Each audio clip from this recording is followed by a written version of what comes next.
Ever heard of people who never died? Yes, straight from the Bible.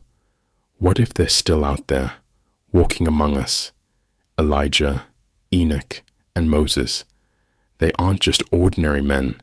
They have profound encounters with the divine.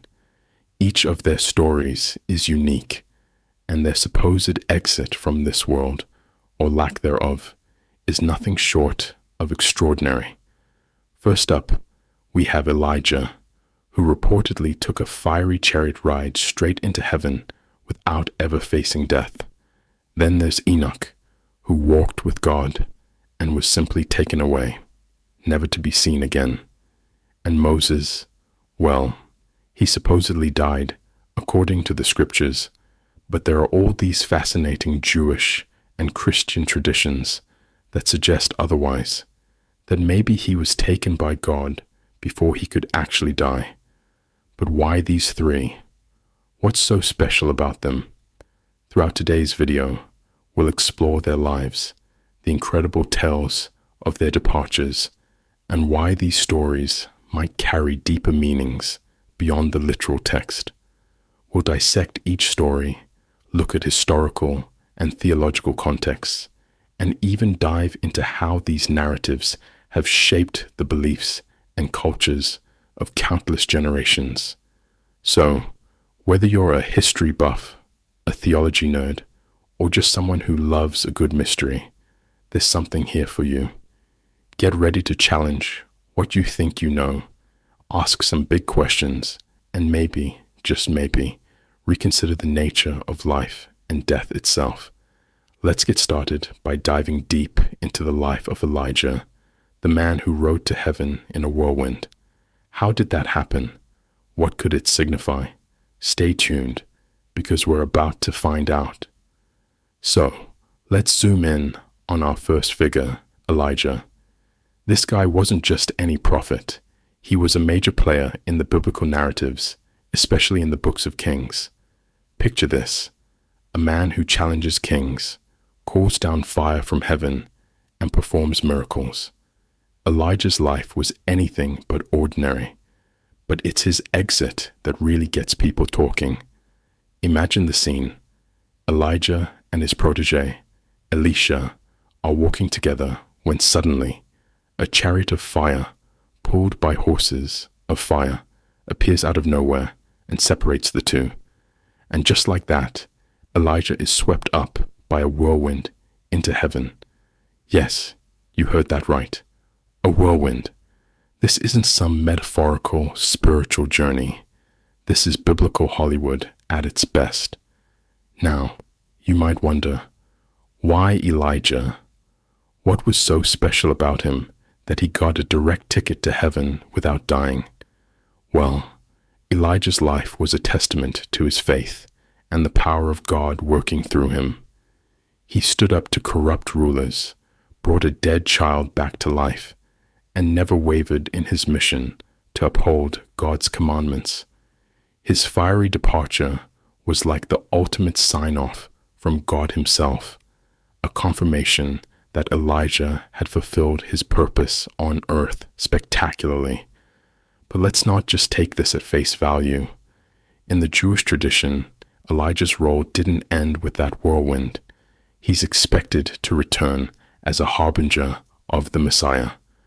Christians see his story as a foreshadowing of Jesus Christ's own ascension, and in both religions, Elijah's ascent serves as a powerful symbol of hope and spiritual awakening. What's really fascinating is how Elijah's story has permeated culture. He appears in countless paintings, poems, and even modern movies and music. His legacy is not just in his biblical superhero exit, but in how he continues to inspire faith and courage. Next up, we have Enoch, a figure who might not be as well known as Elijah, but whose story is equally fascinating and mysterious. Unlike Elijah's dramatic exit, Enoch's departure was more subtle but profound. According to Genesis, Enoch walked with God. Then he was no more, because God took him away. It's a simple statement, but it's packed with intrigue. So, who was Enoch? Well, he appears in the lineage of Adam through Seth and is noted as the father of Methuselah, the longest living man in the Bible. But Enoch's claim to fame isn't just about who his son was, it's about his relationship with God. The Bible tells us that Enoch lived 365 years, which is intriguingly short in a time when others lived for centuries. Yet his time was marked by such righteousness and closeness with God that he avoided death altogether. Now, let's dive deeper. Walked with God. This phrase isn't just about taking strolls in the garden. It implies a consistent, harmonious relationship with the divine, a life so aligned with God's ways that ultimately he just transitioned into another existence. There's no fanfare, no chariots of fire, just a peaceful, profound walking away from the earthly life into the divine embrace. Theologically, Enoch's translation into heaven is significant. It prefigures the concept of the bodily assumption seen in other religious traditions, including the Assumption of Mary in Christianity. Enoch becomes a symbol of ultimate piety and the reward that comes with it, a direct passage to eternal life with God, bypassing the decay of death. Culturally, Enoch has intrigued scholars and theologians for centuries. He's also a pivotal figure in apocryphal texts, like the Book of Enoch, which expands on his prophetic roles and visions. These texts, though not included in the canonical Bible, provide a richer picture of his spiritual significance and prophetic messages, showing a man deeply involved in the cosmic struggle between good and evil. Enoch's story pushes us to consider the nature of our own walk with God. It challenges us to reflect on how our daily lives align with divine expectations and how the quality of our spiritual journey might impact our ultimate destiny. Now, let's turn our attention to Moses, one of the most significant figures in the Bible. Known for leading the Israelites out of Egypt and receiving the Ten Commandments, Moses' life was marked by profound moments of leadership and direct encounters with the divine. However, it's the story of his death, or rather, the mystery surrounding it, that we're going to explore today. The book of Deuteronomy tells us that Moses died in the land of Moab and was buried in a valley opposite Beth Peor, but no one knows his burial site to this day. Interestingly, the text mentions that Moses was 120 years old at his death. His eye was not dim, nor his vigor abated. This description suggests that Moses was still in full possession of his faculties and strength, which adds another layer of intrigue to his death. Why would such a vigorous man die just as he was about to fulfill his mission of bringing the Israelites to the Promised Land?